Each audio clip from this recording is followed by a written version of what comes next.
What's going on, everybody? I'm Jaby, joined by Achara, Erik. What's up? We're talking about Mission Impossible Dead Reckoning Part 1. Thanks so much for joining us. Please hit the subscribe button, bell icon, all notifications, and pretty please vote this up. Let YouTube know you're enjoying what you're watching. We are not going to cover any spoilers until we are covering spoilers, and I will let you know loud and clear when we do that. A quick background. I have been in love with Mission Impossible ever since I can remember. I, in fact, remember watching it in theaters, and ever since then, I love the film. I love Tom Cruise in the films. My first exposure to the franchise was actually with the TV show. I just remember it always being on for whatever reason. Not that I really remember any episodes or watching it, but it was the music that stuck out to me. The music was a big thing for me. In fact, my first memory of anything Mission Impossible, ironically, is from Ace Ventura: Pet Detective.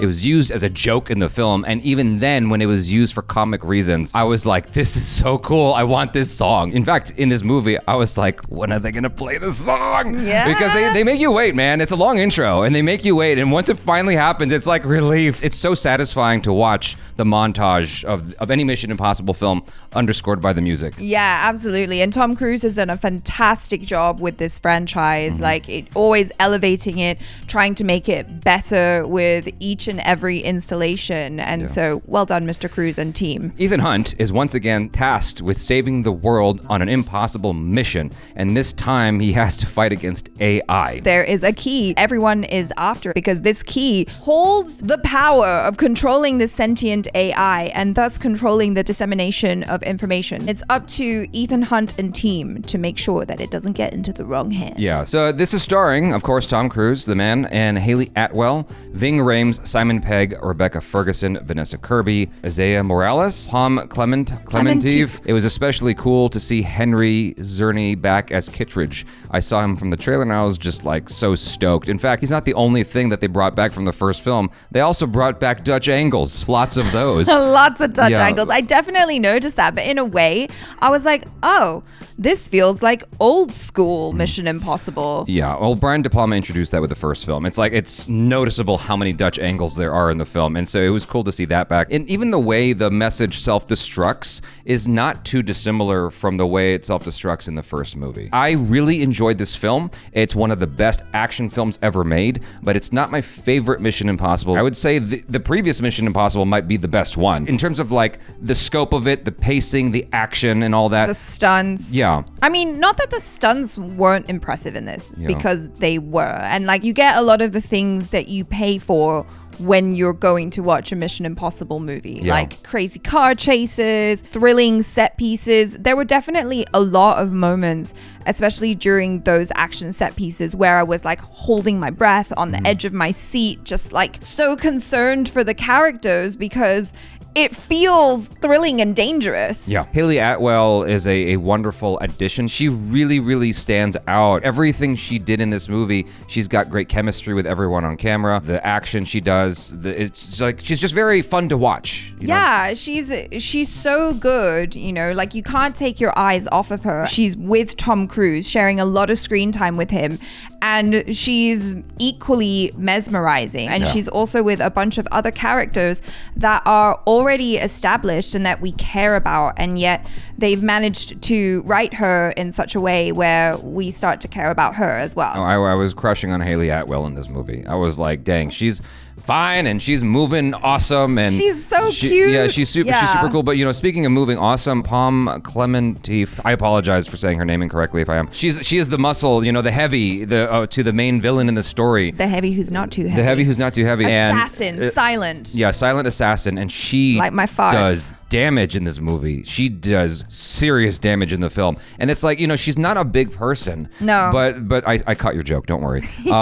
She's not a big person, but like I didn't even realize it was Mantis from the Guardians of the Galaxy until you told me after the film. Like, because they're nothing alike. No. And she was more scary to me than the AI and the main villain in the story. One of my concerns that I expressed in watching the trailers was the main bad guy, Isaiah Morales. I was like, I'm not sure about him. He doesn't strike me as, an interesting villain. Sure. And when I watched the film, I still came out with that feeling, unfortunately. And I don't know that that's his fault, because what he was doing matches stylistically with the rest of the film. So I'll conclude the non-spoiler section by saying you need to go watch this in theaters if you're gonna watch it at all. And I do recommend watching it. It's a very, very good film. It's just that you want to temper your expectations a tad, because I feel that collectively everybody seems to agree it's not as good as Fallout in terms of the pacing, the action, just all around. Fallout was a better movie, but this is still definitely worthwhile. Yeah. Anyway, spoiler section, here we go. The lead up to that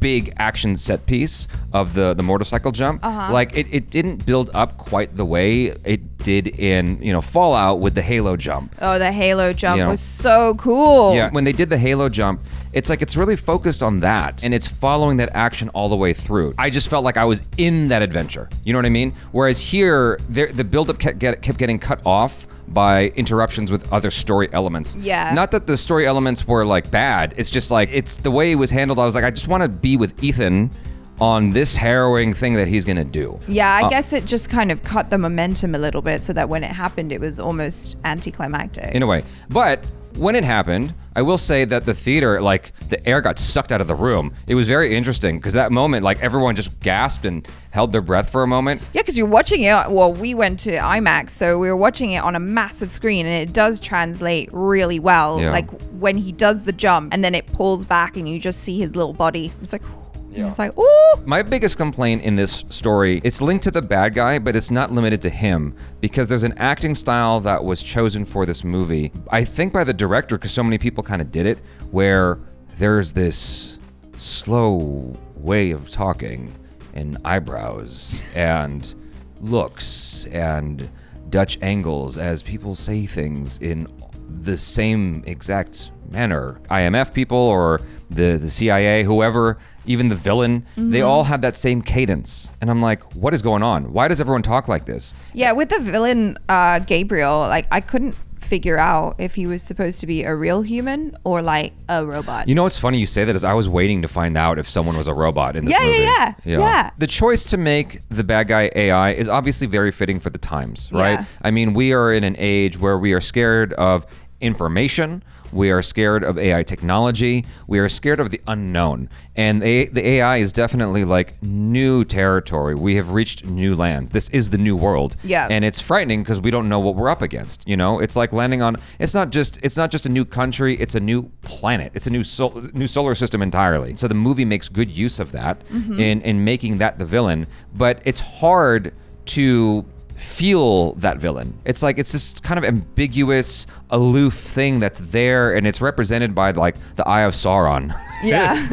I'm not like connecting with that as much as I'm connecting with Palm Clementif. Yeah. It's like she scares me. She's a bad guy. The fight scene that we had with her in the alleyway was disappointing because of the way it was shot. It's like it was kind of marred in weird messed up camera angles. Like the idea was awesome. I love the idea of it. Kind of takes me back to like Jet Li days, right? Where it's like you have this narrow path and you got to fight one person here, one person there. Yeah. That's scary. It's in his way to saving someone's life. Yeah. And like the stakes are incredibly high. Exactly. And I am totally on board with that idea. I just thought that execution wasn't as good as it could have been when it was Palm K with other people that she was just fucking up. It looked awesome. Okay, so that train sequence, that was one sequence where there were moments where I was like, oh my gosh, this is really scary and really thrilling, especially with the train as it was falling off the edge of the cliff. I was like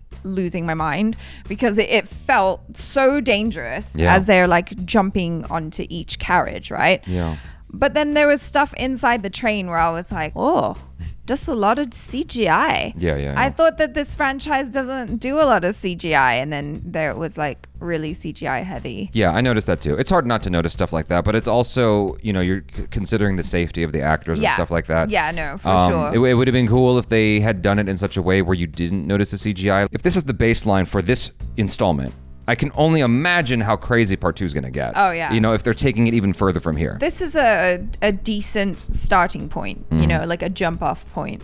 And if no pun intended. If part 2 is like even more Banana Town. Stylistically, this felt different than previous Mission Impossible films right from the beginning, where it was quieter. There was less music for whatever reason. I really enjoyed that as a style for this. It's not that I'd like it more than the way they've done it before. It's just like, that's cool too. Yeah. As a way to handle the, you know, facilitating of conveying what's going on in this movie. Because like when he's in the desert and all that stuff, right from the get-go, you know, he's down with the horse, and then he comes up with the horse, which I'm like, what? I loved that. That was crazy. That was so cool. And during all the gunfire happening at the beginning of the movie, there was no music at all. Yeah, and Rebecca Ferguson, Ilsa Faust, being an absolute beast on that massive gun with her eye patch. I was like, lady, you're doing it for me. No, all that was super exciting. You know, between the way it was shot, performed, the sound design, and then finally when you get the intro music, like all that was super satisfying. Well, even before that with the submarine stuff.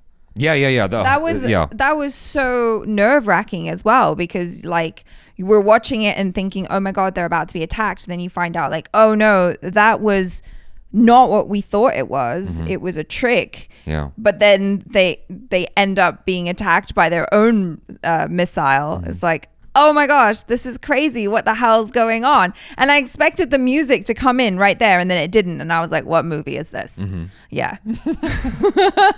Simon Pegg always brings the proper amount of levity to the films. Yes. And there was this moment where he, you know, we know that Tom Cruise has been training for that motorcycle jump, right? We watched the behind the scenes and all that stuff. But the way it was handled in the story, because sometimes you forget you're watching a movie, right? And like there's this part where Tom Cruise comes to the edge of the cliff and he's like, wait, what do you want me to do? And he's trying to process it. And the way Tom Cruise was acting in that moment was so good, because I was like, oh yeah, like that's actually really scary. And the way his character is reacting to the situation, I actually really appreciated. And Simon Pegg, he goes, I just need you to get it together because I'm stressed out over here. I'm having a hard time. And like he did the same kind of joke in Ghost Protocol, I think. But it's one of those things where he takes himself so seriously, he forgets what Ethan Hunt is going through. Right. You know, like, because he's just like, I'm having a stressful day. I love that. I thought that was a great joke. Just do the jump. Really enjoyed this overall, and it still left me in a place where I'm like, I'm satisfied, I think, but I'm either irrespective, I'm definitely looking forward to the next chapter. Yeah, for sure. And so I will always love the Mission Impossible franchise, and I will always go watch whatever Mission Impossible Tom Cruise film comes out in theaters, even if he goes smaller, you know, because he is getting older. And I am not like afraid of him doing a smaller action Mission Impossible film that's a little bit more just the espionage and less of the crazy stunts. I will still go watch Tom Cruise do Mission Impossible. It doesn't need to be the most epic stunt of all time of him risking his life. That's cool, but I don't need it in order to enjoy him and this franchise. I will always go back to the theaters for this. And so I'm very, very appreciative of Tom Cruise and what he's doing with this franchise. You guys, thanks so much for hanging. Once again, hit that subscribe button, bell icon, all notifications, and pretty please vote this up. Let YouTube know you enjoyed what you watched. I'm Jaby. This is Achara Kirk. Peace out.